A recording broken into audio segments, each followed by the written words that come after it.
Hello and welcome to the Culture Swally, a podcast dedicated to Scottish news and pop culture. My name is Nicky, and I'm joined, as always, by the man who, if I was to set up a legal firm with, we would call ourselves Shang-a-Lang Solicitors, and our business cards would be covered in little tartan miniskirts. It's Greg. How are you today, Greg? I'm very well. How are you? I'm very well, thank you. I can tell that little story now, since on the last episode you mentioned the tartan miniskirts in Shang-a-Lang, so everyone should be up to speed on that. So how's everything with you? Yeah, good. I've been travelling. Last week I was in Saudi and Qatar again.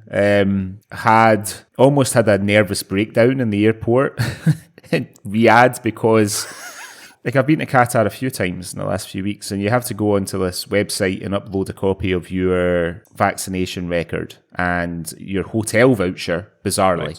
Right. And you get a sort of notification to say that you're approved to land in the country. And they check, the country that you're flying out from, they check that everything's in order before they check you in. So... Mm-hmm. Of course, in Riyadh, the guy says, you need a PCR test. And I said, no, look, it says here that it's approved. No, you need a PCR test. I can't let you on the plane. And I said, hang on a minute. I said, I've been to Qatar 3 times in the last sort of 2 months. I've never needed a PCR test. Well, I'm being told you need a PCR test, so you can't get on a plane. So I said, well, what are we supposed to do? Because the flight was at 5 to 1 in the morning. The next flight wasn't until 7 o'clock that night. And no hotel booked or anything. So there's a PCR test in place in the airport in Riyadh. So my boss and I, of course, it's not in the terminal that we were in. So I said, well, can we get a PCR test here? Yes, you can. It's blah, blah, blah. So we ran to get the PCR test. It's going to take an hour, right? The flight was scheduled to leave and the desk was closing to check in. So, just so you know, when I travel, I am hyper-organised. I get there in plenty of time. Mm-hmm. I make sure I get everything. Because not a massive fan of travelling, and I find that being organised just takes the stress out of it for me. So, anyway, we're waiting for this result for... It only took half an hour, but it felt like ages, and we can hear last call. So we sprint back with our negative results. The desk is closed. So... They managed to persuade the airport staff to get somebody from the airline to come back and check us in. We only had hand luggage, so I think that made it easier. So they checked us in, literally sprinting to the gate, got on the plane, thank Christ, because I know you've not been to Saudi, but I'm sure it's the last place you'd want to get stuck. You've really not been there. Yeah. So yeah, horrendous. So they're sweating. We got to Qatar at 3 in the morning. Just a fucking absolute horrible trip. Never been so happy to see the twinkling lights of Dubai emerge from the dusty July atmosphere as the plane came down to land on Wednesday. Do you think the guy just did that for a laugh because he just couldn't be arsed checking you in? Or do you think it was a money-making scam to go and get a PCR test so they can get a few quid? I don't know. You know yourself, trying to walk very carefully across this lake of very thin ice, but they can be jobs worths. It's probably putting it kindly. They don't really give a fuck whether you get to where you're going or not. To be quite honest, it's not their problem if you have to pay for another flight and pay for a night in a hotel. So no, I don't know. It might have been. I'm able to claim the cost of the PCR back, but it was pretty expensive. So UK price is expensive. But yeah, honestly, it took me days to recover. Fucking trauma of it. Well, at least you're back home now and everything's nice and back to normal and everything's okay and you don't have to worry about the stress of travel. Where are you off to next? I'm flying to Paris. I'm flying to Birmingham a week on Thursday, and then getting the Eurostar to Paris. So I'm not looking forward to that part of it, to be honest, because like everyone else, I've been watching the news from the UK and nightmares at Heathrow, train strikes, the French go on strike all the fucking time anyway. They don't need an excuse, do they? Just do it for a day off. So yeah, I'm sure it'll be fine when we get there, but I'm not relishing the journey, put it that way. I know, it's something I'm just put off in terms of we're going to Hamburg in September for a few days, and we decided to take the train because just can't be arsed with the hassle at the airport. It's just chaos at the moment. And we're like, it's 5 hours on the train. We're like, well, honestly, like it's an hour flight. The time you get to the airport, 2 hours and all that jazz, like, fuck it, let's just go and get the train. You can just sit and have a glass of wine, have a couple of beers, and just relax. Don't have to worry about all the stress of that. Oh, well, I'm sure everything will be fine, and your travels will go well. Okay. Well, shall we have a look at what's been going on in Scotland over the last couple of weeks? Cue the jingle.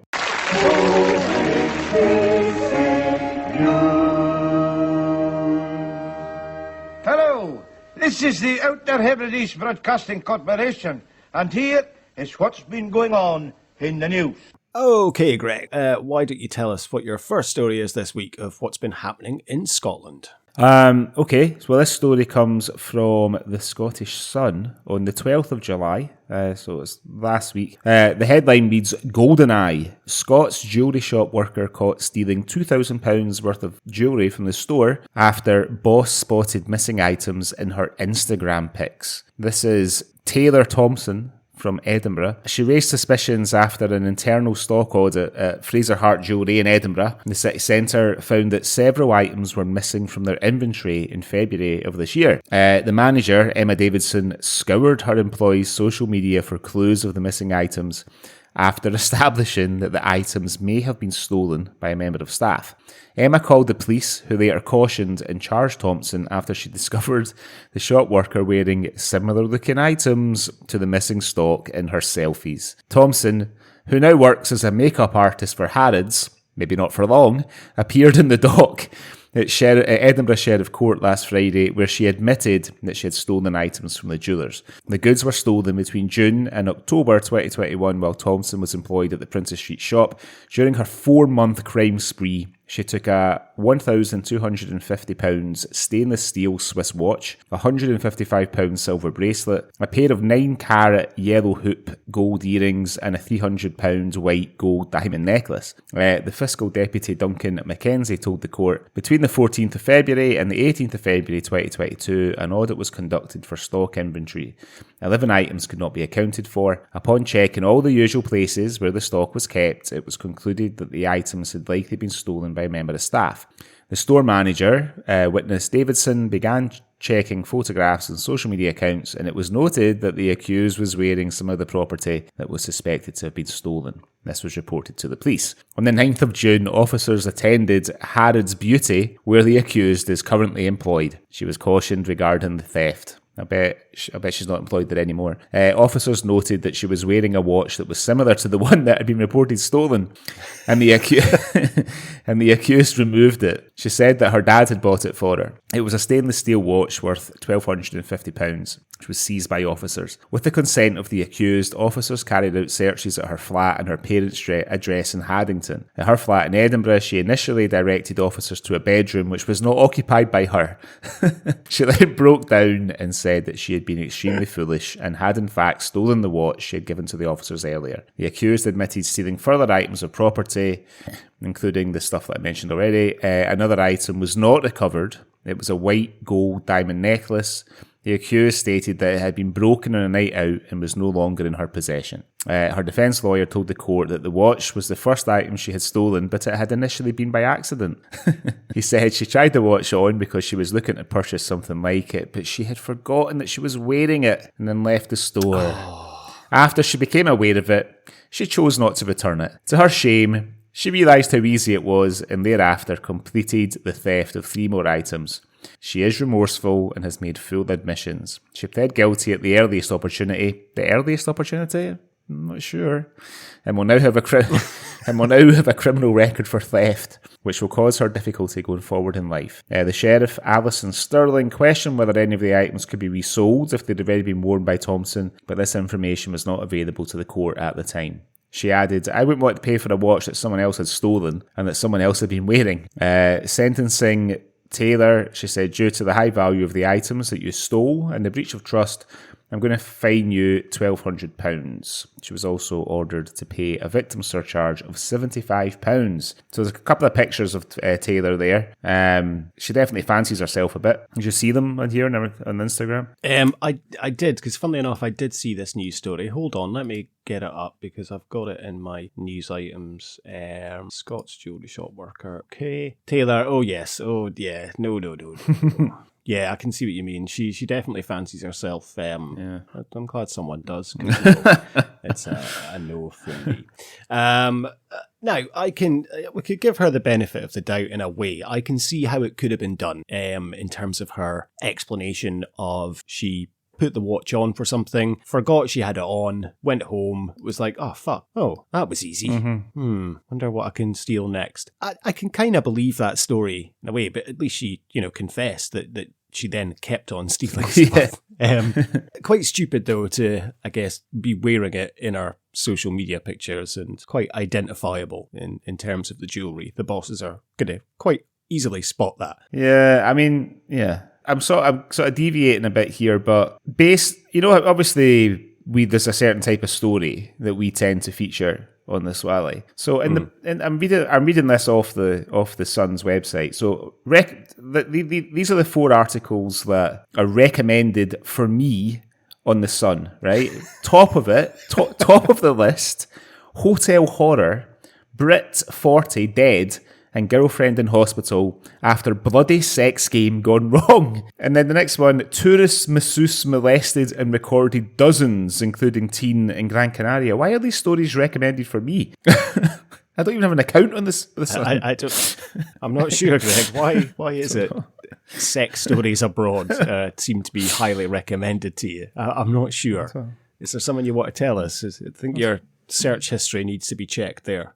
So she's had she been sentenced? Yeah. She just in terms of her theft. Just a fine, a couple of fines, £1,200 plus a victim surcharge of £75. So you can see how it's easy done, and if you get away with it once, you got to think you're going to do it again. I think we'll leave it at that in terms of landing ourselves in any hot water of stuff that we've maybe stolen from workplaces in the past. I mean, I've told the story on the Swally before. I've got no shame in it in terms of the when one particular restaurant I worked at was closing down and they were shutting for renovations to turn into a new restaurant, that one of the guys I worked with and we literally just parked our car at the basement and filled it with like baseball bats and hockey sticks and just crap faux American kind of diner trash things. I had like a Miami Dolphins American football helmet like for ages in my room that I'd stolen from Daytona Exchange Bar and Grill, Queensland Pleasure Park.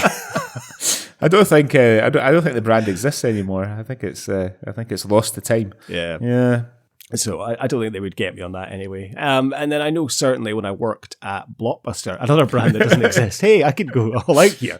I know, I mean, I stole plenty of bags of popcorn and Haribo and stuff, just eating it on shift and stuff. And maybe the occasional DVD found its way into my bag as well. But it was always carefully done. I would never post, social media didn't really exist back then. So it's not like I was going to flaunt it on my Bebo page or something. Lying on your bed surrounded by baseball bats and Blockbuster brands popcorn.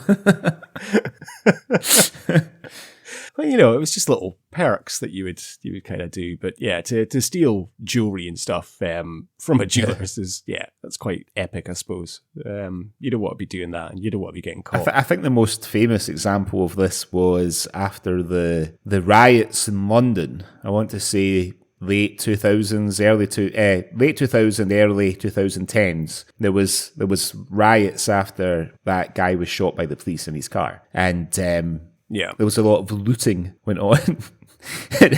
The police just had to peruse social media and Bebo to find out exactly where all the goods had gone, because all these guys were posting photographs of their bedrooms stuffed with boxes of trainers and electrical items and stuff like that. I remember stealing a metal chair from in front of the Daytona Exchange. You've told that story before as well. I needed something to dry my clothes on. I remember like my dad used to work for Frankie and Benny's as a kind of maintenance guy, and we were closing down the restaurant in Kinnear Park in Edinburgh, and my dad just like stole fucking van loads of stuff. And even when like we were clearing out his house when he passed away earlier this year, we were clearing out his house and there was like boxes and boxes of Coca-Cola glasses. All his dinner plates and side plates and cutlery and everything were all from Frankie and Benny's in his kitchen. And like all of them. And he also had like a load of like opened moody liqueurs and stuff, because he didn't drink, my dad, but he just took them in case somebody wanted them. So he had like these 5 or 6 year old bottles of like creme de menthe and creme de cassis, Nolly Pratt, and all these weird and wonderful fucking spirits, just like shameless. And loads of Frankie and Benny's wine, the Suave and Chardonnay. I said, you can't take all this stuff, because I work for the company as well. You know, when he showed me what he had. I said, Dad, you can't take all this stuff. He said, well, nobody was like doing like an inventory or anything, so I just said I would take it all. He said, I just said I would take it to other restaurants. He said, but there was managers in other restaurants there anyway getting stuff like spare plates and pots and pans and stuff for their own restaurants. I was just like, fuck it, I'll just take this stuff home. I mean, he never even took it to sell it or anything. He just took it in case it came in handy for anybody, you know? No wonder they had to close a load of restaurants last year. You could have opened one in your dad's flat, by the sounds of things.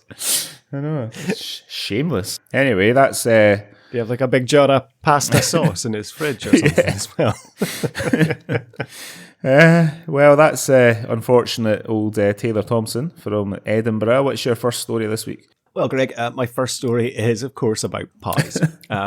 What else would it be in terms of it was either a topless man or a pie. So I went with a pie. So this is about, funnily enough, on the last episode, we discussed my beloved Aberdeen FC and how they're trying to resurrect the dead plague victims in terms of their new stadium. They've come under fire again this week, and this is from the Scottish Sun, and the headline is Pie Chart. Aberdeen bosses are forced to justify price of pies after fan fury over catering costs. So Aberdeen FC have been forced to respond to immense backlash over rising catering prices at Pittodrie. Aberdeen Chiefs have been strong-handed into responding to the fury from supporters after they found the club had hiked prices by 20% across the board when they returned to Pittodrie for the first time when they faced Dumbarton on Wednesday night. Amid the ongoing cost of living crisis, supporters were very keen to vent their fury at the price hike in the stadium. The cost saw several popular items, including the matchday pies and fizzy drinks, all increase. One fan joked on Twitter that he just had to remortgage his house after buying a steak pie. Prices include, and I've got somebody who's so furious they had tweeted the price list, so we can have a little quiz after, I'll tell you that. But prices include £3 for a bag of popcorn. Could have got for Blockbuster for free, mate. £2.90 for a medium Coke, and £4.10 for a steak pie. But in the statement, a club spokesperson said they wanted to explain the changes that had been made to the matchday menu in conjunction with the catering partner Baxter Story. It's the first time in 4 years that we've seen an increase in prices at the kiosk, and it's never easy making the decision to put the prices up, but even more so in the current climate. But we've been forced to do so as a result of spiralling costs of raw ingredients, particularly meat and dairy, which you'll all be seeing at the supermarket checkout. Labour costs have also risen, so this is why we've had to increase the price. We were very careful in terms of the price, so we put an average of 20% increase across the board. In the balance of this, we've introduced some attractive meal deals and a new range of vegetarian and vegan options. We've also been able to hold some of the prices at 2019 prices, including our Pittodrie pie and steak pie meal deals.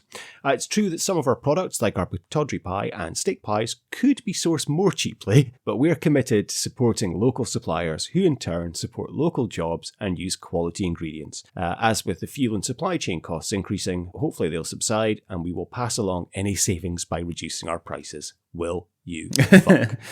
Once they've been increased, there's no way they're coming down. So yeah, I was shocked. Somebody had tweeted this, someone that goes to football with their son, and I was quite surprised. So yeah, so £4.10 for a steak pie at Pittodrie now, Greg. That's a fucking scandal. How much was it when you were going before you moved away from Aberdeen when you're going regular? Honestly, I think it was about £2 or £2.50. Right. I seem to remember about £2.50 for a pie in my head. I think a steak pie was about £2.50, and I think a pataudry pie, which is just a mince pie, was about £2.20. Well, a Scotch pie, not a mince pie. So I'm sure that was about £2.20. So how much do you think that is now for a pataudry pie?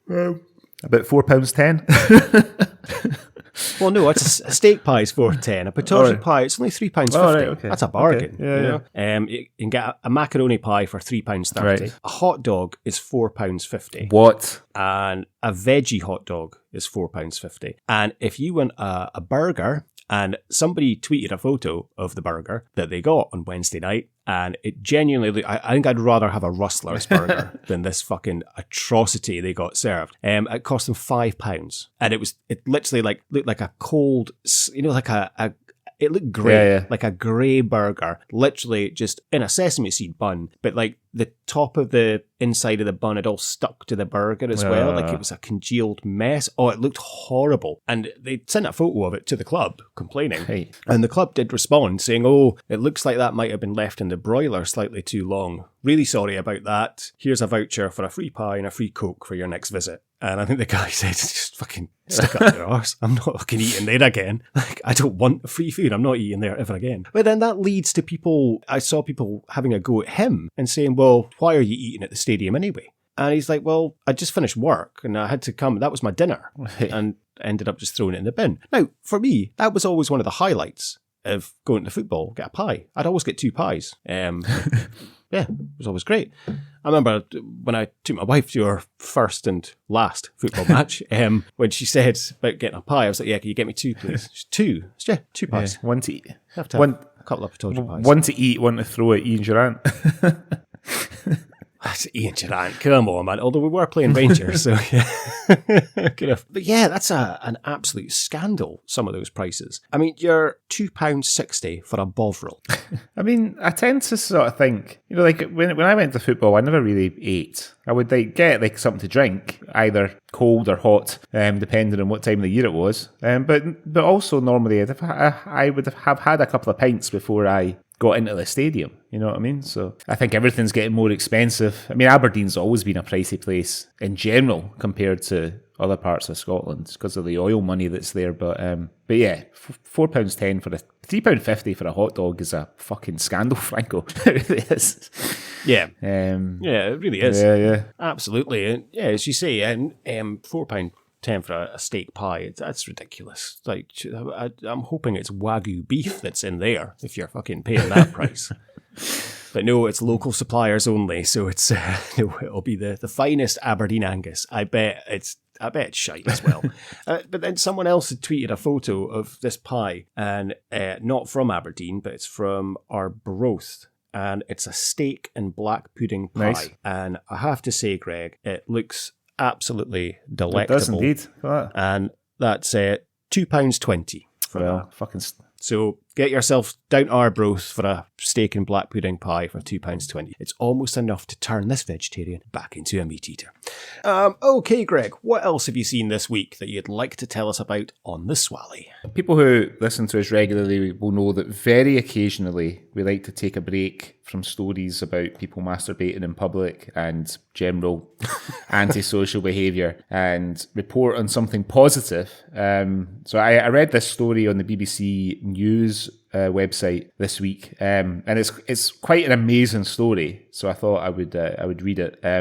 It's about Hugh McGowan, and the headline is "River Clyde Train Rescue. Without my life jacket, I'd be dead." A 60-year-old man who swam a mile in freezing temperatures after his boat capsized in the River Clyde says his life jacket saved his life. Security guard Hugh McGowan and his friends have lived to tell the tale of the dramatic rescue. After an exhausting swim, Mr. McGowan flagged down a passenger train whose driver stopped and got out to help. Meanwhile, a passerby guided a rescue helicopter to the remote location of the second casualty. The dramatic events took place in the River Clyde near Cardross, Argyll and Bute on Thursday. Mr. McGowan and his friend, who is 75, were fishing in his 15-foot vessel, as they often did. He told BBC Scotland, "All of a sudden I heard a big bang and the boat capsized. We were in the water and I saw a big bit of wood floating down the river that looked like a railway sleeper. That's what hit us and turned us over. We're in the water with the life jackets on and basically had an option to swim to one side of the river or the other. The other side, toward Port Glasgow, has a fast-flowing channel in deep water. On the Cardross side, close in, there was shallow water and sandbanks, so we went for the safe option. The two men started swimming to shore, stopping to rest before starting again. It took more than an hour to get close to the shore. Miss McGowan said, We would swim so far and then run out of steam. I was worried about my mate. I was holding on to him, but my arms were failing and my legs were failing. And he was drifting away and I got him, but it happened again, and by the third time I couldn't keep up with the current, so I had no choice but to leave him. He got to the shore, but was faced with a climb. He said there were a load of rocks in front of the railway. It felt like I was climbing Mount Everest. I could hardly walk. I thought I would try to attract the train and see if somebody on the train would phone emergency services. The train driver saw the man at the side of the track and stopped. This is where Steve Muldoon from the Clyde Coast Guard takes up the story. He said, Hugh had a conversation with the train driver, told him his friend was in the water, that their boat had capsized and he needed emergency service assistance. I'm sure the driver had never dealt with that in his life. Yeah, fucking sure he hadn't. He raised the alarm first by using his onboard radio. He then clambered quite a distance down onto the track. At that point, he met another member of the public who had called 999 and managed to go down to the shoreline and enter the water and rescue the second person. The other rescuer had, while on the phone to the Coast Guard operator, also guided the helicopter into the remote area. He said, Hugh said he was still feeling cold from the experience, but obviously glad to be alive. He said, without my life jacket, I'd be dead. I did right the boat, but it was filled to the top with water and there was no way I could have bailed it. The safety measures saved my life. My life jacket was a present for my 60th birthday. So yeah, fucking hell. I mean, that must have been scary. You know what I mean? Fucking really scary. I mean, Shug's a fucking hero. Yeah, I can't believe, being able to how old is his mate? You say 75? 75, yeah. Jesus. And Shug was effectively keeping him afloat as well and holding on to him whilst, for over an hour. Yeah. He held on, his mate had his life jacket on as well, so he tried to keep them together. Yeah. But I guess he was too tired from trying to drag them both towards the shore, and he had to let them go. I mean, that water must be freezing as well. Yeah, definitely. Not to think of all the fucking diseases and dead bodies and illegal firearms that are probably at the bottom of that river as well. There's good on you, Shug. That's an incredible story. Yeah. Is it wrong that my first thought is that episode of Still Game when they have the dinghy and there? No, I know. Yeah, it's kind of the Deliverance type. The river was that the River Kelvin? Was it? I think. Yeah. Yes, I think it is. Yeah, I think you're right. That is incredible, and it's so nice actually. Something we did say many episodes ago we're going to start having slightly more heartwarming stories, but it's just too obvious to go for, as you say, topless men. Yeah, too many people masturbating in public in Scotland. That's a problem. But that's he's a bona fide hero. In fact, I'm doing you a disservice calling you Shug. I'm going to call you Hugh. You deserve that. What hero? Yeah. That's amazing. And flag down a train, fucking passenger train as well. That's amazing. What a guy. I know, I mean, well, I think they were in quite a remote sort of part of the track and a remote part of the river, which is probably the best place to fish. I can't imagine, that's probably where the fish stay because there'll be less, I'm assuming, I'm no expert, but I'd imagine there'd be less kind of sort of pollution and maybe less sort of discarded condoms and firearms, as you say, and stuff like that down that end, unless they've been swept downstream from Glasgow. So yeah, I thought we'll have a little change of pace there. I like a bit of a nice story about a lucky escape, but quite exciting and dramatic, Yeah, certainly is. Oh, well, Hugh, you are our Swally Hero of the Week this week. We don't usually have a Hero of the Week, but we're going to give it to Hugh this week. Yeah, if we do make somebody a hero, they generally don't deserve it. That's true. Yeah, very true. Anyway, what's your next story this week? Oh, I feel kind of bad now, Greg, because I'm about to take things downhill. So this is from the Scottish Sun this week. Lust orders. I outed a couple for romping in my bar. but cops took my phone and accused me of breaking the law. I'm so sorry, Hugh, that you have to... This follows your heroic tale. Yeah.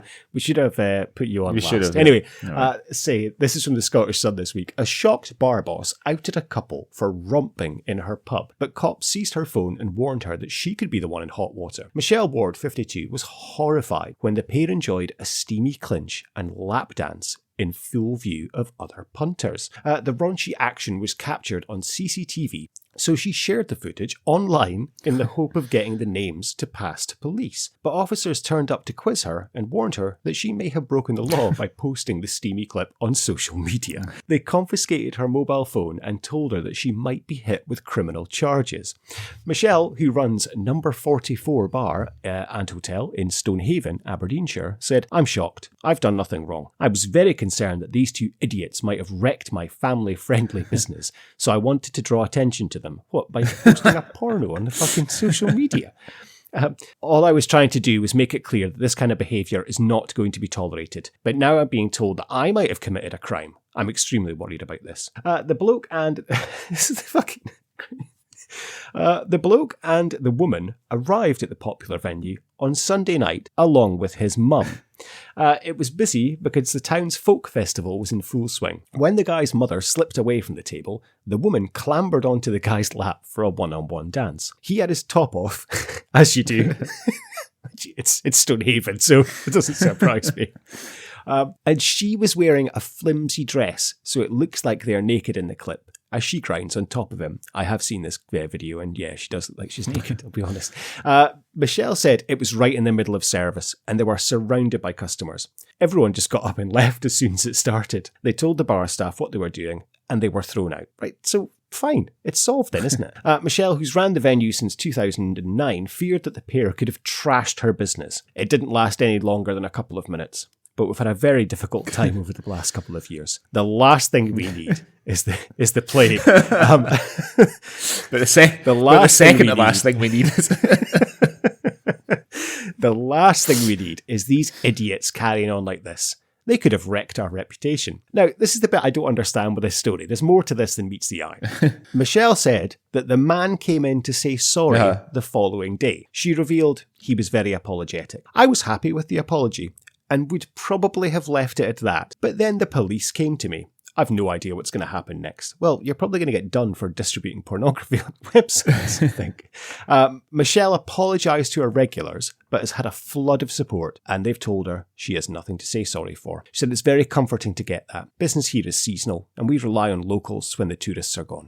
A police spokesman said police are aware that a video was posted on social media in relation to this incident, and inquiries are continuing. Now, I don't quite get this. So from what I can gather, Michelle wasn't there that night. So this couple have maybe getting a little bit amorous in the bar. Somebody said, like, have a word with them. They've been thrown out. Fine. That's it done. Michelle's heard about this the next day, has had a look at the CCTV, seen what's happened, has then clipped it, put it onto social media to find out who they are. But then the guys come in and apologised, and she's like, I would have left it at that, but now the police have got involved. Well, that's your fault, Michelle. So why didn't you take that clip down? Or why she's the one in the wrong here, effectively. She's distributing pornography and stuff on, I mean, it's not porn, it was a little lap dance, so it's nothing too bad, but I don't know, you're in murky territory there of posting CCTV of people. I'd understand if it was a crime, or you know what I mean, like if it had been robbed or something and you're like, does anyone know who these guys are? Yeah. But again, do you not need their permission for that before? I don't know. It's a bit of a grey area. She's there's a follow-up article where she's been let off, but she's only been let off because the couple weren't actually having sex. She said, the last thing I wanted was a criminal record at my age. Have you ever, you worked in the restaurant and pub industry and stuff, have you ever had to throw anyone out for having rumpy pumpy or anything like that in a restaurant? No, I've thrown people out. I've had to throw people out for like taking drugs in the toilets, like quite obviously, which I think I'd rather throw somebody out for having sex than throw a fucking raging heroin addict out of a bar. But But I mean, I've been quite lucky in my life in hospitality, to be honest. I've not had to deal with a great deal of such things. But no, I mean, I worked in bars and restaurants, in my youth, and I can't remember. I would have thought like one of the places I worked at was not a nightclub, but it was kind of the bar you'd go to before the nightclub. And I would have thought there I would have caught people shagging, but I don't think I have. And there was a couple of perfect spots for it as well in that place. Revolution, Belmont Street, Aberdeen. If you go down the bottom of the stairs, like round the corner bit, there's a little bit and there's a ledge. It's perfect. I don't think, I ever caught anyone doing anything untoward or not that I'm aware of, but which is surprising because that's the kind of place that I would think. And I don't think I've ever seen I can remember our mutual friend making a frankly outrageous claim that perhaps you can verify or otherwise, but he claims that at a lock-in party that you guys had in Daytona, he took a young lady off to the disabled toilet but neglected to close the door properly, and it was caught on the camera. Or part of it or something. Is that true? No, I don't think it was caught on the camera as such, because I don't think there was a camera there. No, what happened was, he is telling the truth, actually. I was there. Young lady's quite generous for the woman that was involved. Wasn't pretty. No, they went to the disabled toilet. And it's true, they were engaging in an act that was fully consensual and everything was fine. But I think she was enjoying herself so much that she reached out and grabbed something and pulled it, and it was the emergency cord. So the alarm went off, and a few people went rushing to see what was happening in the disabled toilet and caught them shagging. So yes, it's partly true actually. I don't think it was caught on camera, but the alarm went off because she was enjoying herself so much. Right.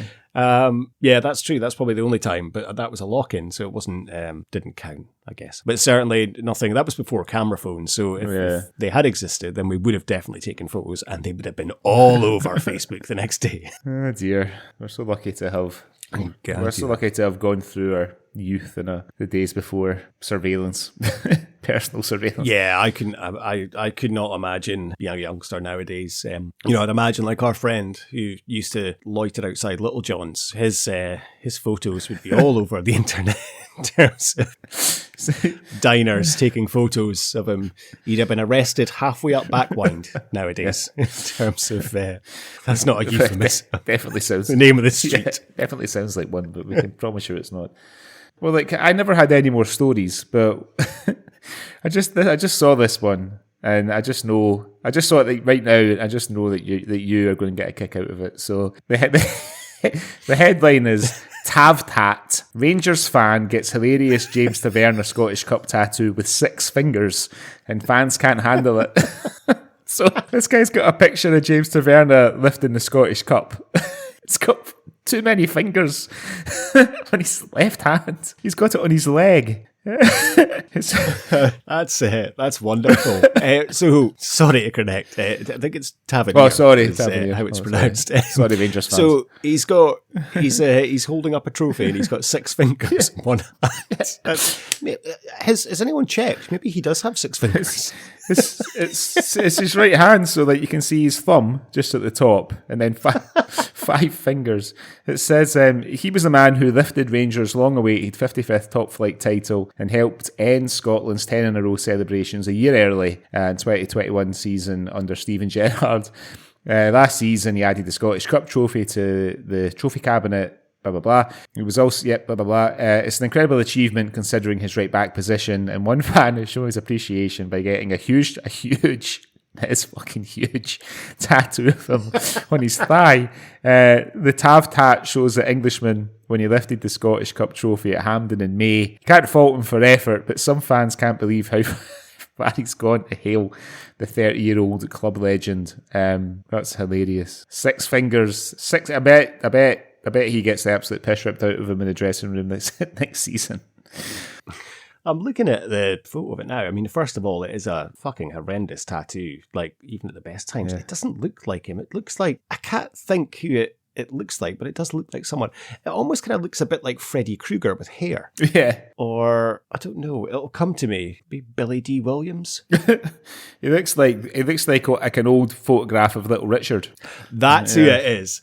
Thank you. That is exactly who it is. Like I guess it's his top lip, but it does look like he's got like a pencil moustache. Yeah, it does. And it's like, Little Richard or like Rick Springfield or something. Like, Cab Calloway. That's bizarre. Wow. 6 fingers. Surely you would notice that. Surely you would feel like, have you done enough fingers there? I'll just do an extra one just in case. Oh well, that's something to remember him by anyway. That takes up like most of his thigh as well. Jesus. That's a beauty. Oh well. Oh dear. Okay. Anything else that you've seen this week, Greg? Any other 6-finger delights? No, that's the only 6-finger delight I've seen this week. Okay then. Right, before we get on to what we're going to be talking about on the Swally today, let's have a little word from our sponsors. At the end of the day, one bank is nearer to you and your needs. The Clydesdale Bank gives first-year full-time students £6 to spend in John Menzies or Student Union shops. Come in and check it out. The Clydesdale Bank. It's worth checking into.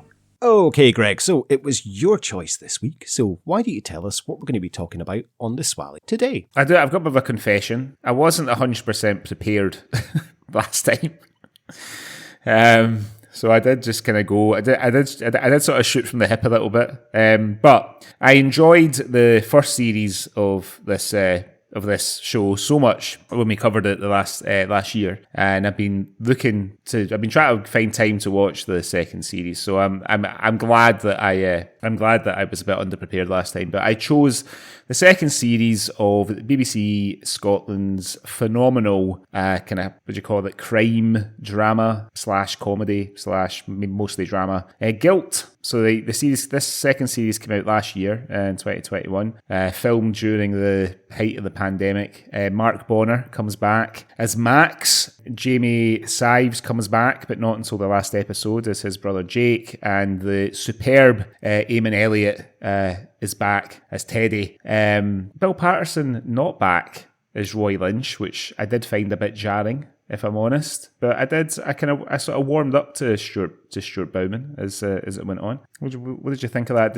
I got to be honest, I didn't realise that Max was talking to Roy Lynch straight away, you know? Yeah, it took me by surprise a little bit as well when I first watched it. I swear I read this or heard it somewhere from Mark Bonnar or Neil Forsyth around about the time that I watched Series 2. I'm 100% sure, but I cannot find this source anywhere again. So apologies if I'm misremembering this, but it was purely because it was at the height of the pandemic and because Bill Patterson is in advancing years, and I think he lives in England, and he was a bit unsure about travelling up and filming and just to be on the safe side. So yes, they had to recast him. And yeah, it took me by surprise, and it took me a bit to get into it thinking, oh yeah, it's Roy Lynch, because it's Bill Patterson. It's odd replacing an actor of that stature, but you kind of had to keep the character. So a little bit jarring, but yeah, it works though. Stuart Bowman is fantastic, and he does kind of fill the role very well, I think.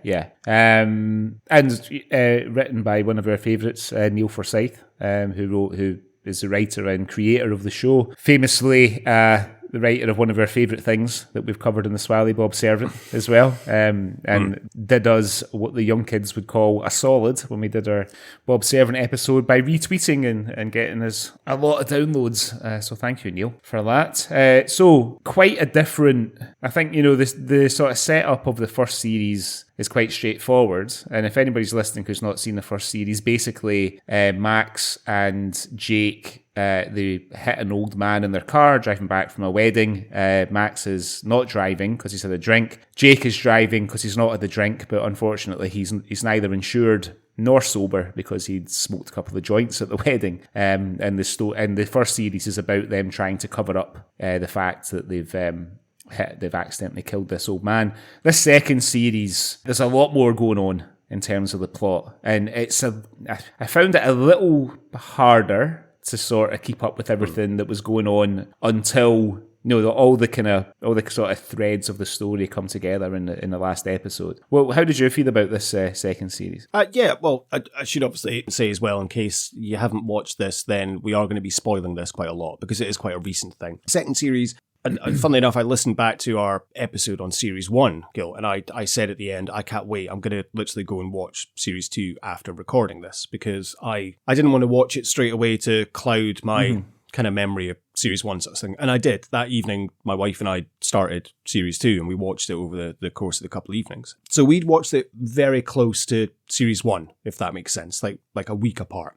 I have to say, I initially didn't enjoy Series 2 as much when I first watched it. Having rewatched it, I really enjoyed it. I agree. I think it's a bit more of a complex story. The first series is very simple in terms of, as you say, they hit a guy in a car and it's almost the rest of the series is them thinking they've got away with it. And then at the end of every episode, there's some sort of like cliffhanger, like something, it scuppers them and everything they do to try and cover up, they get more and more involved and, the lies get bigger and get deeper into it.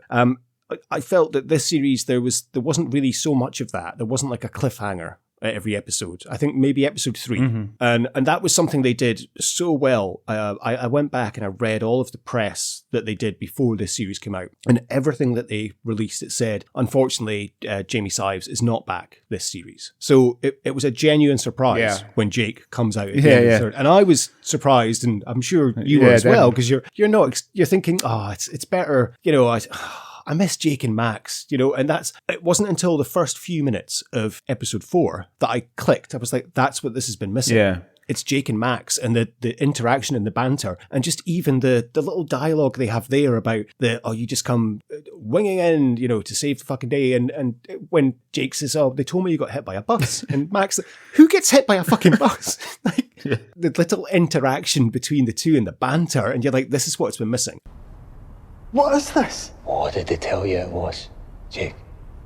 What master plan did they come up with to dupe you? I got a call to say that you were in hospital, that you were dying. Jesus Christ. It was Lothian Police. You don't question a phone call from Lothian Police. 2 years gone and you just roll back in on a fucking wave of stupidity. That's out of order. I didn't have to come. That's kind of my point. I'm doing well over there, Max. I've got Angie, I've got a whole life, and then I got a call to say my brother's been hit by a bus. Who gets hit by a bus? And I came without a moment's thought, without a moment's hesitation. So just show me some respect or I'm walking. As much as N.M. Elliot being kind of promoted to second lead as Kenny. Kenny is such a fantastic character and he's so funny and he's just what Max needs as well. But it just missed that Max and Jake banter and interaction between the two. And those bits when they were together, you're like, this is what I've been missing. This is what made Series 1 so fucking golden. Yeah, I agree. I mean, I do like Kenny though in this series. I think the character of Kenny, I think in the first series, Jake is sort of the sort of heart of the show in the sense that he's kind of trying to do the right thing, but he's initially quite easily influenced by his brother, and then when he meets was it Yvonne? Not Yvonne. What's the girl called in the first series? Angie. Yeah, he meets Angie, and then he's quite easily manipulated by her. Whereas, I think in this series, Kenny is the heart in the sense that he is sort of trying, and he's trying to give Max a second chance when he comes out of prison, despite everything, despite how Max has manipulated him. We learn pretty much for years they've known each other in some shape or form since they were like kids. Max is kind of manipulating him all the way through this series as well. So when he finds out what Max is up to in that sort of in the last episode, he still can't quite bring himself to fuck Max up. And as much as he really wants to, you know what I mean? And despite the fact that Max has kind of jeopardized this sort of honest, fresh start that he's trying to make with his legal company and his investigation company, he's met Yvonne, who's also the police officer who's also a recovering alcoholic like him and all this kind of stuff. I think he's really, really good. And the thing I like the best about Kenny is his wardrobe. He's fucking best dressed guy in the show. I think that's you've hit the nail on the head in terms of he is the heart of this series, and Kenny's such a nice guy. And when you think back to series 1, when you first meet him, he's pissed, and I can't remember when they're in the Balmoral, and he comes out with some amazing line about, I can't remember now what it is, but we did cover it on the episode. It's like about trying to fuck something or something.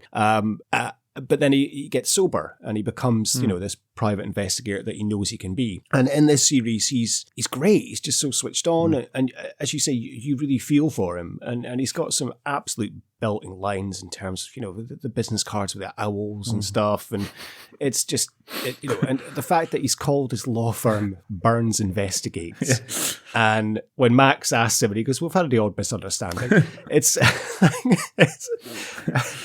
HND leaves you somewhat lacking in legal expertise, which is why you're working out of a shithole in Leith and have made the catastrophic decision to name your business Burns Investigations. It's my name. It sounds a little niche. Oh, we've had the odd misunderstanding. You're still living in Pelton? Pelton Borders. Brilliant, throwaway lines. As you say, great wardrobe. And I was so happy for him in terms of, he seemed so happy with Yvonne. And when she phones him to say they can't do it anymore because obviously it's to do with her police work, I genuinely felt crushed for Kenny. And when he goes to open that drawer and gets the whiskey, I'm shouting at the screen, don't do it, Kenny. You're 2 years clean and sober. Do not do this. And in the next episode, when you see him in the morning and the full bottle's still there, I genuinely felt like a wave of relief, like, thank fuck Kenny didn't drink. And he's just got himself so together, so switched on, knows what he wants. And he genuinely is as you say, the heart of this series in terms of the glue that kind of holds it all together. And his interactions with Max, it's no Jake and Max, but it's up there with some of the banter they have. Yeah, it's great. And like Mark Bonnar as Max, the way his sort of reaction to some of the more eccentric stuff that Kenny does or says, like you can tell that he wants to sort of tear him apart, but he also needs him, so he can. He doesn't want to upset Kenny too much. So it's just like the facial expressions as Max reacts to some of this, like the owls on the business card being a particularly good one. I do love when he meets Erin for the first time and he hands her the business card and she says, aren't you a little far from Pilton and your owl sanctuary? The way Mark Bonnar just delivers the line, my partner designed those, he's an alcoholic. It's so the sort of story behind this one, Max is out of prison. He's out of prison early. We learn that he is working, the reason he's out of prison early is because he's agreed to work with an undercover police officer to bring down the aforementioned Roy Lynch, who pretty much ruins Max at the end of the first series, takes over his law firm and everything. In the process, a new character is Erin, Roy Lynch's daughter. In the first episode, we've learned that her husband is a recovering not recovering particularly well, drug addict who comes over a bag of money in a casino. The owner of said bag of money comes to get it and kills the husband, leading to Erin inadvertently killing the guy whose money she's taken. All this is against the backdrop of Roy Lynch trying to go straight. He's bought a huge plot of land in Leith that he wants to redevelop. In the midst of that, there's a church with a minister who we learn used to be a bad boy as well, but is trying to atone for his life of crime by being a community minister. Yeah, I mean, I could explain it and still miss out huge parts of important plot. Yeah. But those are the rough broad strokes of the second series, I think. And I think this series is a lot darker than series 1, and I think they've filmed it beautifully in that it's depicted in Edinburgh as well. If you think about the first series, okay, I mean, a lot of it is set in Walter's house in the first series, which is in a nice suburban neighbourhood. It's all sunny and bright. The shots of Edinburgh and surrounding areas, and of course we spend a bit of time in Leith and a bit of time in Pilton, but it's a lot grimier, the city. In this, and I think that's been done on purpose to show that it's a bit darker and murkier. And I thought that was a very nice choice because, as we've said before on many episodes, Edinburgh is probably the most beautiful city in Scotland, and a lot of stuff that we've covered, like Sunshine on Leith or Our Ladies, for example, show Edinburgh in a beautiful light and what a beautiful city it is. But even when you see like Arthur Seat in Series 2 of Guilt, it looks a bit like, yeah, okay, yeah, I could take it or leave it. I like what they've done there in terms of just making it a little bit grimier and dirty. I mean, and they show a lot more of Edinburgh, I think, in this series than they did in the last one, to your point. You know, every episode, if we're at Loy's flat, you know, he's got that view of Calton Hill from his balcony and stuff, and you know, you often see Max walking with a castle in the background and stuff. You know, so you're unmistakably in Edinburgh, and I know that they filmed a bit of this in Clydebank and bits in Glasgow and stuff like that. So you know, doubling for Leith and for Edinburgh, but yeah, no, you're right, and I know that it was filmed in like I watched a little making of video, and it was filmed in the winter. Sort of late 2021, so there's like snow and stuff that was it? 2020, yeah. So it's like snow and things that are having to be ploughed off and all that sort of, you know, to kind of keep the sort of seasonality consistent. And I did wonder, because I saw some of that as well, and I saw some of the making of photos, and you see them with their face masks on during takes and in between takes, sorry. And you're thinking, of course, COVID restrictions. And when watching this again, I thought, now I think about it, there's only ever 2 or 3 people in a scene. And I wonder if that was because of COVID, because even like the police station, there's hardly anyone in that office. But then I thought back to Series 1, and that was kind of the same. There was only ever 2 or 3 people in any scene. I think that maybe Walter's wake is probably the biggest, you know, there's a lot of people in his house. But other than that, you only ever have, like, at the most, maybe 3 characters interacting at the same time. So it wasn't due to COVID restrictions. It's just due to the smart writing of Neil Forsyth and the way that he's done it, I think, in terms of don't overload the screen, don't overload the characters, just keep it simple. And that's why some of the dialogue and some of the writing is so sharp and just hits home so well, maybe. Yeah, well, I think that's his, that's his forte as a writer. I think Forsyth, to your point, is, you know, if we look at Bob Servant, you know, the majority of Bob Servant is Brian Cox and Jonathan Watson, and they're having conversations. You know what I mean? You know, and I think one of his real forte, Forsyth, is that he is a very good conversational writer. You know, like he's got a real ear for dialogue and all that, you know? Yeah, he has a knack if he can just like sum up part of the plot in such a concise and quick way with clever dialogue, and then just land this zinger in as well that just makes you chuckle and laugh. But it's just the pacing of it is so good. And I'd say a lot of that is down to the actors and their delivery, but the majority of it is down to his writing. Yeah, for sure. You know, and Emun Elliot, I think he says that in that little making of video. You know, he said that, you know, the writing is the sort of star of the show. You know, as far as he's concerned. As you say, we're joined by a few new cast members and a few you know left, obviously, in terms of the show. But you've got Mark Bonnar, of course, as Max, who I think we gushed about him enough on the first series of Guilt, but could we gush about him even more? He's just such an incredible actor, and I would recommend there's a podcast he did with Craig Parkinson, who's also in Line of Duty, and they just chat for about an hour, and it's just he's such a lovely guy in terms of just, you know, so down to earth and just such a nice guy. But yeah, what a phenomenal actor. And Max is just a slimy bastard, but he's just super cool as well and kind of chilled. But it's his facial expressions as used, and I think we spoke about this when we did Series 1, the way he can just kind of turn away and then just turn back and you know, be kind of nice and smiley. And there's so many beautiful throwaway lines that he has that are just so funny, and his interactions with Kenny, but his interactions with Teddy as well are phenomenal, and we'll come on to Greg McHugh as well and how chilling he is as Teddy. But the way Max talks about the time he spent in prison with Teddy, you genuinely believe that he was, you know, in prison with him and was fearing for his life. When he's telling Kenny the story about how he used to lie on the bunk and listen to him breathe, it's incredible. Yeah, I mean, and the thing about Max in this series is, as the series goes on, you kind of feel like, you know, he sort of starts out, it feels like it starts out very much, he's out for revenge. You know, he's out to get back what he's lost and take revenge on Roy Lynch. But as the series goes on, it feels like that perhaps isn't, he still wants to do that, but it's not necessarily the priority. You know what I mean?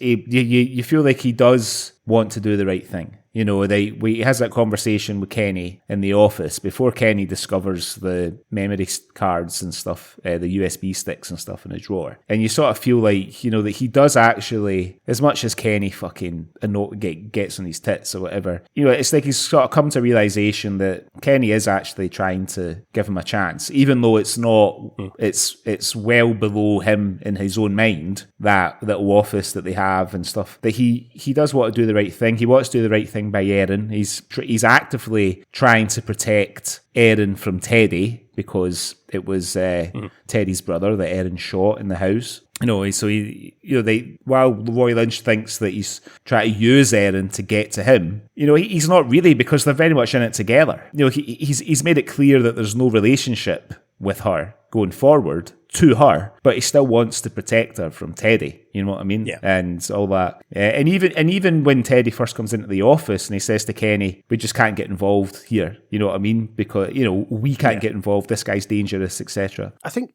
in the first series, you're not really rooting for Max as such. You're rooting for Jake. Yeah. Whereas in this series, you find yourself, you are rooting for Max, because he is, and I think he justifies that at the end. Massive spoiler for the end, but he does kind of tie everything up, and he's a good guy. You know, he signs the whole business over to Kenny, and, you know, gives Kenny effectively the money that they got from cleaning that $100,000 for Roy Lynch. He has set Erin up with her biological father. Yeah, of course. In terms of Sandy, to get a new start.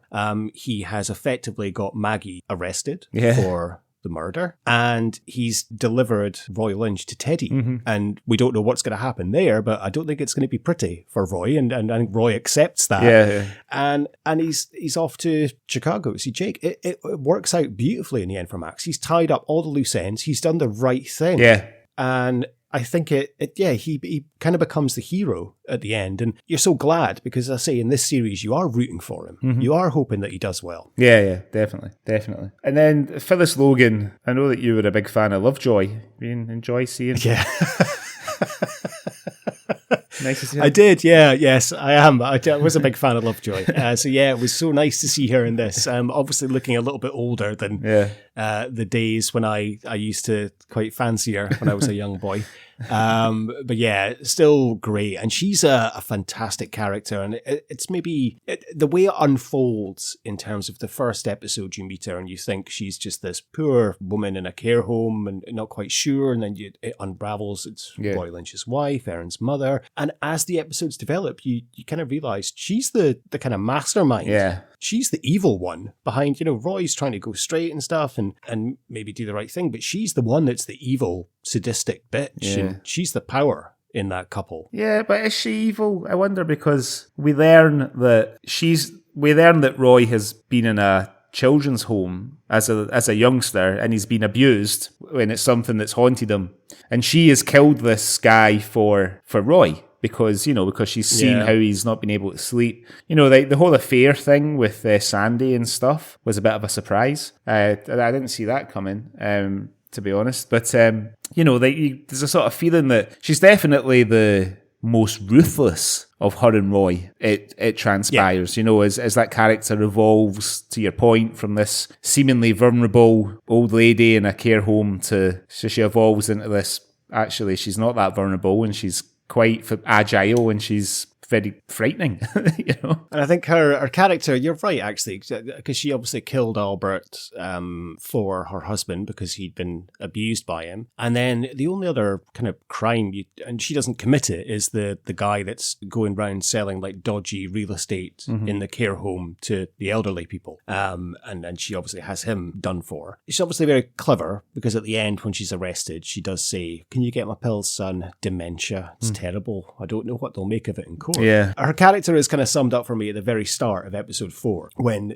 this is another thing they do quite cleverly in this series, is the use of flashbacks as well, to show things that had previously happened. And you see the end of series 1 of Max being arrested and driven away, and you see that Maggie and Roy were actually there. And when she delivers this beautiful speech about how it just broke my heart to see these two brothers at war and split up and fighting, and she just delivers this, and again, it's the writing, but it's the acting. She just flips and she said, "Don't get me wrong, I got over it. Yeah. And it's the delivery of it, she's such a evil character, but has a heart in a way. Yeah. You're right. Maybe a lot of the crimes she's committed are, I don't want to say crimes of passion, but almost that's kind of what they are. They have a purpose. They have a reason. It's to help someone she loves, or to save someone she loves.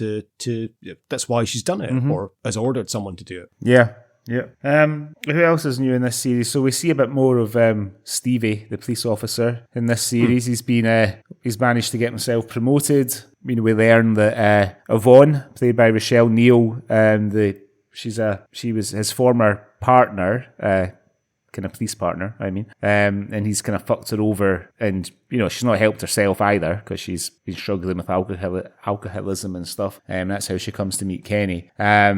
I think she's a good character, you know what I mean? So torn between this kind of blossoming affection that she has for Kenny and wanting to sort of see Stevie meet his downfall, Yeah, and very believable as well in terms of you kind of pick up on her struggle. And I thought it was very well revealed when you first meet her. She's in the AA meeting with Kenny, and it's not until maybe midway through episode 1 that you see her in the police station. You're like, she's a copper. Yeah. Okay. And then you see Stevie from the first series. She's a very good character and very good for Kenny as well. And you believe that relationship, and you want it to do well. Yeah. But as we say, we're rooting for Kenny, and genuinely when she has to kind of make that decision to let him down so she can screw over Stevie and Roy, genuinely feel heartbroken for Kenny at that moment. Yeah, for sure. And then, of course, you mentioned him earlier about the sort of surprising addition to the cast in the sense of the type of character he plays, because obviously we've seen him play a lot of comedic characters up until now, is Greg McHugh as Teddy the Psycho. Yeah, I mean, this is, I think, his 4th appearance on the Swally. We've done him in Gary's War, Two Doors Down, and Bob's Servant. And when I read that he'd been signed on to be in the second series, I thought, wow, wonder what kind of character he's going to play. I did not expect him to play a character like Teddy. No. And it's odd watching him because obviously he's got this mad bowl cut, and I keep expecting him to burst into something about, oh, Gary, or asking Beth if he can have a photo with a steak pie. But he does play a fucking loony bin psycho very well. He's very convincing in this role, and it's kind of what it needed. Just a kind of, it's almost like he's a Terminator. Just this machine of no emotion, but believable, because there are people like that. Yeah, and he's the character is very aware of what he is. You know what I mean? Like he knows that he's got this unpredictable anger that can just be unleashed at any moment. What is it? Max says he battered like 4 guys for disagreeing over the lyrics to, what was the song? Is it My Boy Lollipop? Yeah, My Boy Lollipop. They were right, by the way. If we don't lie to him, then maybe we get out of this. We need to know what we're dealing with. I saw Teddy put 4 men in hospital because they disagreed with him over the lyrics to My Boy Lollipop. They were his friends, and they were right about the lyrics, though I suspect that wasn't of any consolation. He was my cellmate. He slept above my head, and I lay there in the dark listening to him breathe, and it felt like I was in a grave, and he was standing watch upon me. That's who we're dealing with. So we tell him we found nothing, and we move on, okay? Subtle little bits, like when you first meet him and Max together, and he says to Max about how he used to pinch his arms to stop the anger, and Max like, I remember the arm. And later in the episode, when you see him in Max's house, when Max is at errands, and he takes off his jacket, did you notice on his arm he's got pinch marks, like bruises? So he's obviously been trying to control this rage. Max handles him very well, but then there's something kind of spoken between the two, because Max does say to him, I'll always remember what you did for me. So it sounds like Teddy beat the fuck out of people in prison for Max to keep him safe. Yeah, for sure. And of course, Max has kind of turned Teddy on to Papillon, the famous book about the guy escaping from prison. Yeah, he's just this sort of sinister character. Just, you know, you always sort of know that he's going to be there about a second before he comes on the screen, you know. You know, sort of gets home before other people and is just sitting, you know, like not watching TV, not doing it, just sitting staring into space until they come in, you know. Yeah, I'll be honest. I mean, I expected him like to pop up at Erin's, for example, but then I didn't expect him to pop up at Roy's towards the end. No, and I love the reaction from Stuart there when he's like, "I'm Roy Lynch." Yeah. Teddy's just like, "I know, I'm not scared of you at all." Yeah, it's the way it's going to be. Yeah. It's quite a nice, but it's quite a nice little interaction that when towards the end, Roy says, "Are you from Leith?" And he says, "I am." He says, "Well, that's something." Yeah, I'd be interested to find out what happens there. If he did Roy in, or if Roy ends up recruiting him for something. We'll maybe find out in the future. Of course, the other main cast member is Sarah Vickers as Erin, who effectively takes up the female mantle and replaces Ruth Bradley as Angie from the first series. I thought she was great. Brilliant, as well. Yeah. You know, a really perfect. I really liked her and Max's relationship. She has, again, some great lines, and she really stands up to her mum and dad. And I think they do her backstory very well in terms of, you realise that her husband is as you said, recovering, but he's not recovering. He's a cocaine addict. Yeah, and she has a struggle in terms of he's ran up debts in her name and stuff, and she's just trying to get out of this. But yeah, her relationship with Max is great. But she's a wonderful actress and really fits into this series almost just seamlessly. Yeah. It's like she'd always, you would think she'd always been in it, if you know what I mean. She's got quite a long IMDb. I mean, I think her first credit here is The Book Group, where she plays a babysitter. I think it must be the second series of The Book Group. Yeah. I've not watched that yet. And then I think probably most recently it's stuff like Shetland. She was in the TV miniseries of Watchmen that HBO did. She's got 5 episodes in there. And then obviously this Guilt, that she's this series of Guilt, but she is beautiful as well. She's very, very, very attractive woman, and a fantastic actor. And I like the character of Erin because she's kind of unpredictable as well. You know, I guess Kenny is, and not to do the character a disservice, but he's quite a predictable character in the sense that you always know that Kenny's going to try and do the right thing. You know, Max, you're never sure, right? And, you're never quite sure until he's done it. And I would say that's the same with Erin too. Like you're never sure. It's not really until the last episode you're never quite sure. Is it going to turn out that the apple doesn't fall too far from the tree and she's going to fuck Max up, or is she genuinely a good person that's made a mistake with the shooting at the beginning, and rather than just sort of phone the police, she's phoned her dad. Yeah, and Sarah Vickers kind of plays that unpredictability so well. You're right. Up until now, I think about it, the last episode, you're not sure who she's going to fuck over, because you see her playing both sides, and it's not obvious in like a pantomime way of, oh, I'm doing this, I'm going to screw over here, let's make it obvious. You genuinely don't know. She's playing to her mum and dad, and I think it's when you see maybe Max on the phone to her, like saying, okay, I've got to come round and confess to you. Yeah. Let's play it simple. But then even after that, you're thinking, is she going to do him over? But yes, it turns out she's all in. She is. And I think one of the most powerful scenes in the series is the scene between the last scene that she has with Stuart Bauman as Roy. When he really kind of pours his heart out to her about how he feels about her as his daughter. And by this point, he's found out that she might not be his daughter. It's sort of unspoken between him and Phyllis. It's hard to tell whether he understands that Erin's not his daughter or whether or he doesn't. There's ambiguity. I think he does. The fact he goes to Maggie and effectively breaks up with her, says like, no, we're going to go alone. I think that speaks that he knows that Erin isn't his daughter. I wasn't sure if that was because he knew about the affair, or because he knew, or if it was just the affair he knew about, or about the whole thing. But for whatever the reason, but that last scene between the two characters, when he really pours his heart out to her, and how much he loves her, and how proud he is of her, and all these other things, and like her reaction, and you think she's going to accept him, maybe she kind of finally understands him, because she knows that now that it was her mother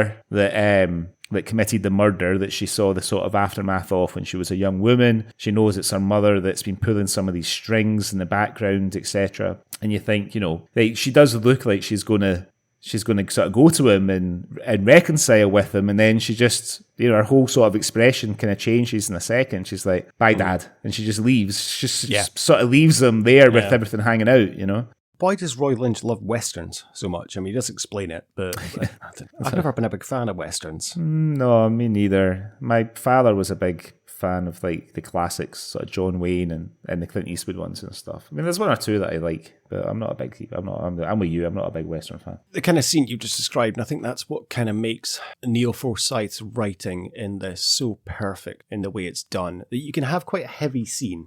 One I'm thinking of, for example, is that we, in the last episode, we find out that Roy was abused as a young boy and Maggie killed Albert, and it's quite a heavy scene. Mm-hmm. And then it cuts to Leith Legals, and you have the guy that's in for his divorce papers given the karate chop pun. Yeah. Because 3 times you see this guy. So he comes in looking for a quickie divorce. The first time he says, "I'm wanting to deliver the papers at Nathaniel's swimming lesson. I'm trying to work on a pun, something about off the deep end."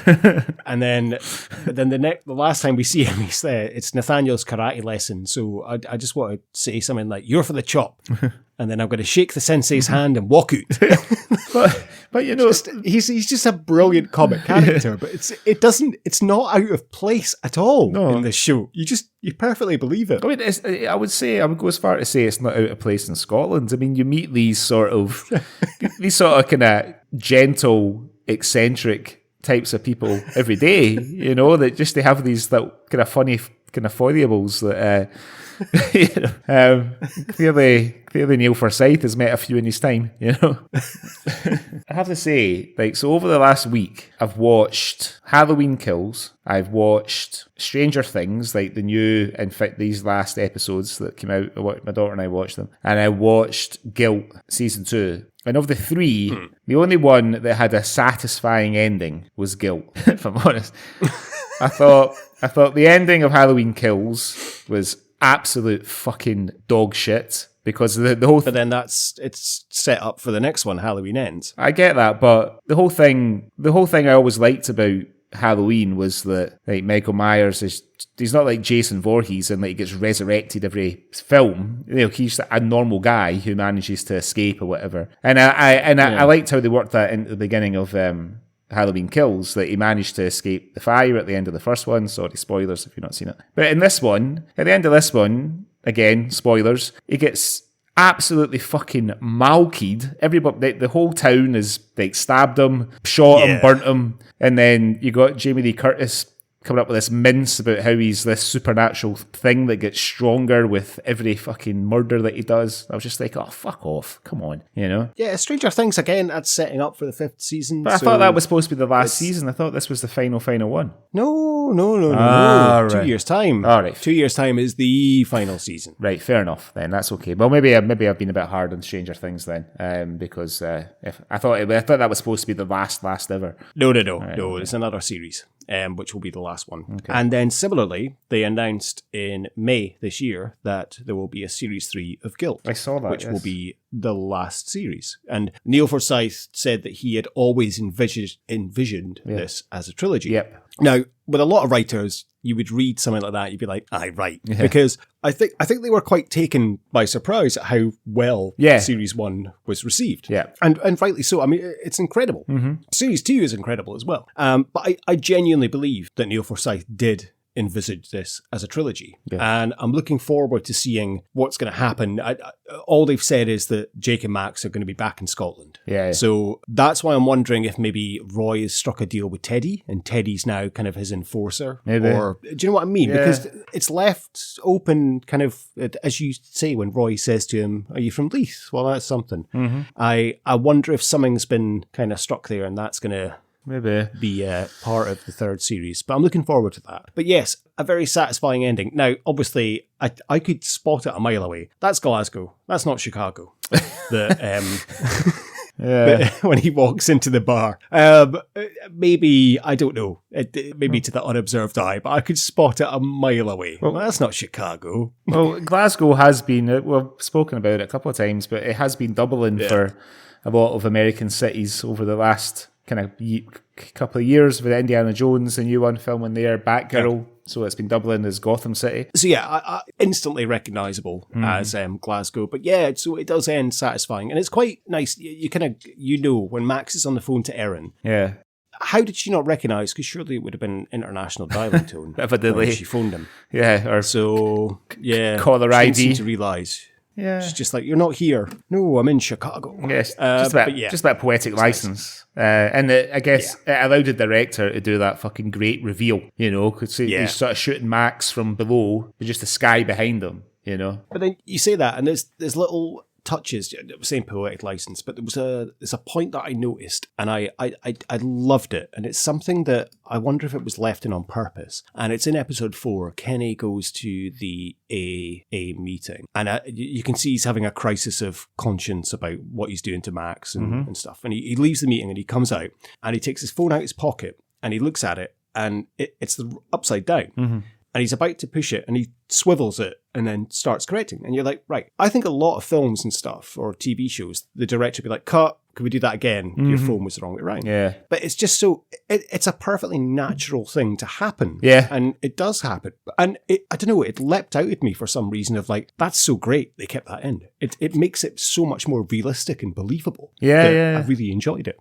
Or another way to look at it, because I tend to think that, especially with something like guilt, is that everything's for a reason. You know what I mean? I just I just sort of get that feeling that, everything, the reason that Kenny dresses in the clothes that he dresses in symbolises something, whereas with Max, he only tends to wear black and white, right? Pretty much.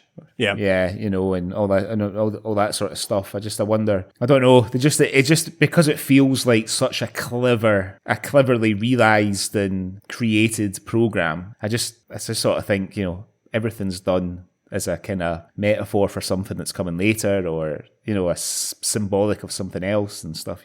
Okay, so you think that the thing that I thought was great that they kept it in because it was a bit of a goof was actually done on purpose. I quite like that. Yeah, I'm just offering an alternative perspective. That's all. Again, I mean, I'm looking back at my notes, and there's just so many lines of Max being just a brilliant character, an absolute cunt when he's sitting with Erin, and when they go for the drink in the hotel bar. And they're having a bit of a heart-to-heart and a chat. And he says, well, you've got to trust someone in life. And she says, well, do you? And he says, well, that's what people say. Yeah. And it's such an absolute dirtbag. Yeah. That that's when you realise he doesn't really have a moral compass or kind of it's just the way he delivers it is so good. But then, of course, as we said at the end, we'll find out he does. He kind of saves the world at the end of the episode. It does. And everything works out well for everyone, hopefully. It does indeed. So that feels like a natural sort of move into our Swally Awards. Shall we put guilt through the coveted Swally Awards? Okay, let's do it then, Greg. What is first on the Swally Awards this week? Okay, so the first award is the Bobby the Barman's Award for Best Pub in the show. So I think there's 3 to choose from. There's obviously the Balmoral. There's the bougie place where Erin and Max go for a glass of wine. And then there's Jake's Pub at the end in Chicago. There's also the Outhouse, which you see Kenny in. Yes, that's the pub that the Joe sees the gay guys putting the bag of money. Yeah, of course. Yeah, in the back of the boot, and then you see Kenny in there having a lemonade. There's also the pub that Albert and Maggie are in at the start of episode 3. That's right. Yeah, and of course you have the casino as well. Yeah. Okay. So, what was your favourite of all those places? Jake's Bar, I think. Looks quite Yeah, cool. I thought that. It's in Chicago. It's in Chicago. Well, it's in Glasgow. I mean, we picked the Balmoral for the first... yeah. In fact, we didn't have the awards for the first No, we didn't. series, but we did point out that the Balmoral was a great pub and the kind of pub I would like to drink in, but I think I'd rather go for a pint in Jake's Bar. Looks good. Looks good, right? Yep. And it's always nice to be in a foreign country and meet a fellow traveller, especially if they are running the bar. They might be good for a couple of free drams. Of course. Okay, well, the next award then is the Ewan McGregor Award for gratuitous nudity. There's only really one scene, and it's not that gratuitous, but I guess it's the love scene with Yvonne and, well, it's a wee bit gratuitous. The love scene with Yvonne and Kenny. It's a little bit, it's not gratuitous as such, but it is. It's there. It's not. That wins. It's not the sort of Ewan McGregor kind of swinging dick gratuitous. You know. I was thinking about this yesterday. I was out for my run, and I was thinking about the podcast and running through my head the awards, and I thought about this. I was like, well, that's obviously the nudity award. And I was like, well, we're just going to obviously kind of brush over. Like, well, it was when Yvonne and Kenny are having sex and you see Yvonne's boobs. That's it. And I'm like, now, why is it? Is it because we're gentlemen or because we're worried about getting cancelled that when it's a female that wins this award, we just kind of brush over, oh, well, yeah, it was when she showed her boobs. But if it's a male, we are like, yeah, it's when he got his wanger out and we're talking about this and going into detail. It's because we're afraid of getting cancelled, I guess, and because we're gentlemen. Yeah. Just wanted to clear that up. Yeah, that's definitely the reason. So the next award then is the James Cosmo Award for being in everything Scottish. So for this one, I picked Stuart Bowman because looking at his IMDb, I need to do a bit more research into this, but he might have the most cameo appearances on Taggart than anybody else. He's got something like six. He's got something like six credits in Taggart, and it's like a different character every time. That's brilliant. That's got to be up there. He did have someone on before, didn't he? That had quite a few.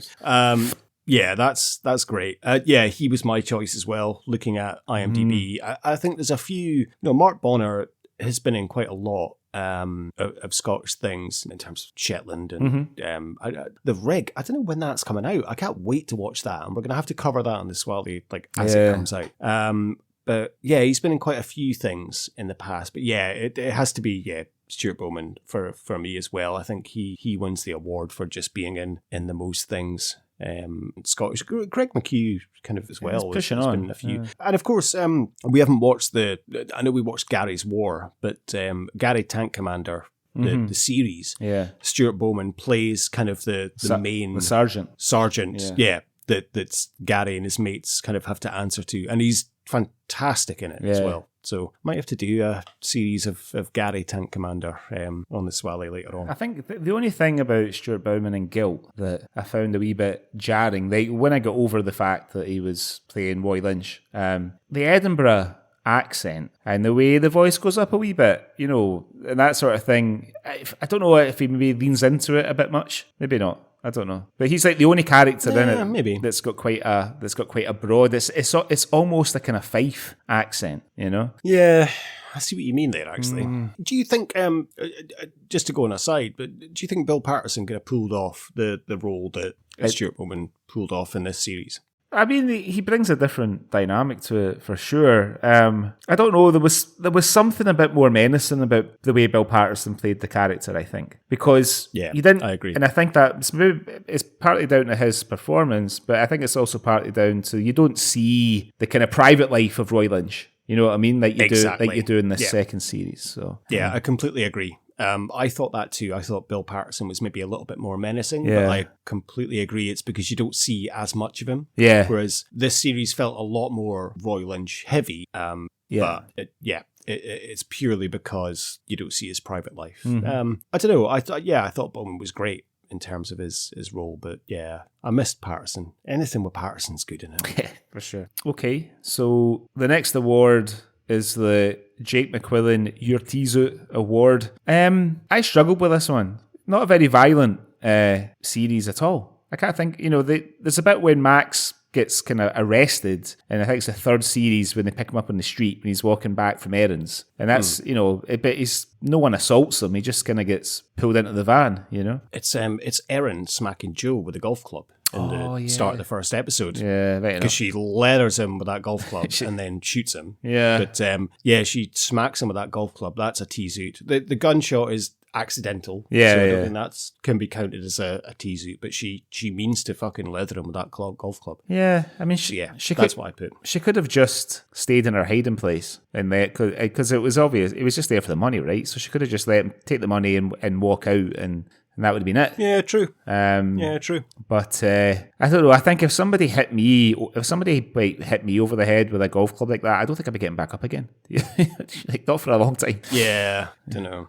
I think I'd just be admitting defeat and try to leave with as much dignity as I could muster. Okay, the next one then, the Francis Begbie Award for gratuitous swearing. Was it my imagination, or was a bit more swearing in this series than the first one? Funnily enough, when I listened to our review of the first series, we did say there's not a lot of swearing, but it's kind of perfectly peppered, but there was quite a lot of swearing in this. Yeah, I agree. Yeah, what did you go for then? My favourite, and it's maybe a bit undeserving because it sort of cuts, but just because it made me laugh, was when Kenny is presenting dinner and he's like, he sort of takes the lid off the pot. He's like, "Oh, for fuck!" And then it cuts quite the next scene. I like that. I did like that. Yeah. I think I've got my two favourites. One is for best use of swearing, but one is just the delivery of the swearing. So the first one is at the beginning of episode 2, where you have a flashback with Erin and Adrian of that night. And Adrian says something about, "I need to grow." And Erin says, "You're a cocaine addict, Adrian, not a fucking tree." Yeah.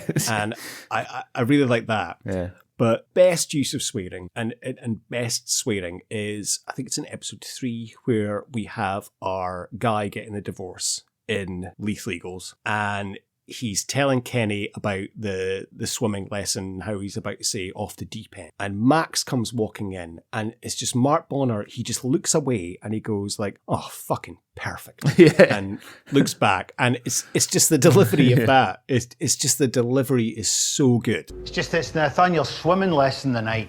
Yeah, Max isn't in, but I can't find the papers. I shouldn't think they'd be ready yet. I thought if I served them on her there, He won't be serving them. then I could say something about her being in the deep end, like a pun sort of thing. Right. I'm still working that bit out. Oh, fucking perfect. I'll just say to your man here that it's Nathaniel's swimming lesson tonight, you see, and I've got this whole pun thing that I'm playing with. Give us a couple of days, okay? Aye, all right, pal. We'll get there, eh? That's a good one. And then next then is the archetypal Scottish moment. So I was thinking to myself, when I could go quite highbrow and intellectual and say the archetypal Scottish moment is the gentrification of former industrial areas in Scotland's biggest cities. But that made me sound like a wanker. So I just went. I went for like the views of Edinburgh Castle when Max is walking down Princes Street. I couldn't find something that I couldn't think of something that was more sort of shortbready. What would you go for? My two came, funnily enough, in one of the first scenes and one of the last scenes. Okay, and because I often look for stuff, so instantly at the beginning of the first episode, they're having the dinner party and there's a glass bottle of Iron Brew. Oh yeah, and I was like, okay. Write that down. Archetypal Scottish moment. Yeah. And then I was struggling the whole time up until the last scene, and it's a Scottish bar in an American city. Yeah. Or, and Jake's bar, it's very much saltires outside, and it, Leith Walk. It's kind of you would expect it more to be an Irish bar. Yeah. It's a Scottish bar, so it kind of works. But that was my kind of, archetypal Scottish thing, a Scottish bar in a city. Yeah. I think he had the lion rampant red on yellow flag and all that, didn't he? Yeah, that's a good one. And he had I think behind the bar, there was like a Leith Walk street sign. Yeah, as well. That's right, yeah. That's a good one. Okay. And then the last award then, the Sean Connery Award. Who would you say won the show? Same as series 1 for me, it's Mark Bonnar. Like, he's just, for me, he's incredible as Max. His acting, and honestly, Enim Elliot as Kenny is amazing. But for me, Mark Bonnar wins it. He's just, his delivery, his facial expressions, nothing more I can say. No, I agree. Mark Bonnar as well, but I do feel that Emun Elliot was a strong contender. You know, I think he's fantastic in the last series, but he's particularly good in this series, I thought. So we had exactly the same conversation when we did series 1.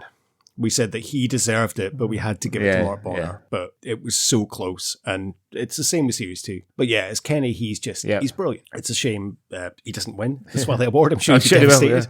But have to give it to Mark. All right. So that was Guilt, series 2 of Guilt. It was my choice. The needle swings back in your direction for this week, or the bottle spins back in your direction. What are we reviewing next time on the Culture Swally? Right, Greg. Well, it's a Sunday when they're recording this, so it feels like it's the right time to have a confession. And not that you need to confess on a Sunday. You can confess any day, but Sunday feels like the holiest day of them all. So I'm sure you do the same as I do. When we look for things to do on the Swally, we look at like top 10 Scottish films, or, you know, the best Scottish films ever. And it's usually all the same things. It's always, you know, Trainspotting, Shallow Grave, Local Hero, Braveheart, the usual stuff. There's a film that's usually consistently on these lists, and I have to confess I've never seen it, and I don't think I've seen it. I've got a funny feeling when I start watching it, there's a 50-50 chance I might be like, oh, I have seen this, but I don't think I have, and I not willingly have. So on the next time on the Swally, I would like to look at 1985's Restless Natives. Oh, I've never seen that either. No, oh, have you really? Oh, great. Oh, well, we'd love it when we're reviewing something that neither of us has seen. So, yeah, great. Okay. All right, cool. Nice one. Yeah, I'll look forward to watching that. Never seen it before. So, oh, well, I'm great. I'm amazed you've never seen it either. Anyway, well, thank you very much for listening, everyone. I hope you enjoyed the show. And if you would like to follow us on Instagram, you can at Culture Swally Pod, or you can follow us on Twitter at Swally Pod, or if you have anything you've seen you'd like us to review or you'd like us to look at in the news, then you can send us an email on cultureswally@gmail.com. And wherever you get your podcast, please feel free to rate, review, subscribe on iTunes or wherever, and just tell your friends about us. And Greg, we have a website now. We do have a website again. So if you want to zip over to cultureswally.com, there's links to our whole catalogue of, well, at the time of speaking, 51 episodes. By the time this goes out, it'll be 52. There's features on there's a feature on the Crankies that was supposed to be a blog post, but I fucked up the webpage design. Couldn't be bothered to fix it. And lots of other little quirky, interesting bits and bobs. You can also link to our social media accounts from the page, and you can contact us directly from the page too. So please come over and have a look. Okay. Wonderful. All right, great. Thank you very much, Greg. Okay, until next time. Until next time. Just need a piece of what I had, of who I was, just a piece, and I can get myself back from there. No matter who you are, Max, you come out of there and you find that your old life has run for the hills. Except that it hasn't run very far, though, has it? I mean, this was my business, and you owe me for this, for everything. Oh, even if that were true, I can't engage with you. Not now that I'm legit. Not now that you're dirtier than ever.